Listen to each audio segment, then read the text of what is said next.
Short and தமிழ்ல எக்ஸாம்ல அடிக்கடி கேட்கக்கூடிய ஒரு சில முக்கியமான வேர்ட்ஸ் பார்க்கலாம். ஃபர்ஸ்ட் இருக்கிறார்கள். இருக்கிறார்கள் இது பார்த்தோம்னா இருக்கிறார்கள், வருகிறார்கள், இருக்கின்றார்கள், வருகின்றார்கள். இது அடிக்கடி ஈச் அண்ட் எவ்ரி ஸ்பெல்லுமே ரிப்பீட்டடா வந்துட்டே இருக்கும். நெக்ஸ்ட் இருக்கின்றார்கள், இருக்கின்றார்கள். நெக்ஸ்ட் வருகிறார்கள், நெக்ஸ்ட் வருகின்றார்கள். ராஸ்டோக்கு ஹால்விங் கூக்கு, ஓகேங்களா? வருகின்றார்கள். நெக்ஸ்ட் செய்து இருக்கிறார்கள், செய்து இருக்கிறார்கள். இதுவே செய்து இருக்கின்றார்கள்னா இந்த இடத்துல ஒரு டாட் வச்சுக்கணும். அடுத்து செய்து வருகிறார்கள், செய்து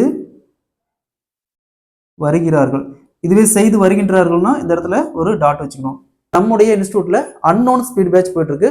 போத் தமிழ் அண்ட் இங்கிலீஷ் ஸ்பீடுக்கான அன்னோன் ஸ்பீட் பேட்ச் போயிட்டு இருக்கு. தமிழை பொறுத்த வரைக்கும் ஜூனியர், சீனியர், ஹை ஸ்பீடுக்கான அன்னோன் ஸ்பீட் பேட்ச். அதே மாதிரி இங்கிலீஷ் பொறுத்த வரைக்கும் ஜூனியர், இன்டர்மீடியட், சீனியர், ஹை ஸ்பீடுக்கான அன்னோன் ஸ்பீட் பேட்ச் போயிட்டு இருக்கு. நீங்க இதை பத்தி வேறு ஏதாவது டீடைல்ஸ் வேணும்னா கீழே கான்டாக்ட் நம்பர் இருக்கு, அதுக்கு கான்டாக்ட் பண்ணுங்க.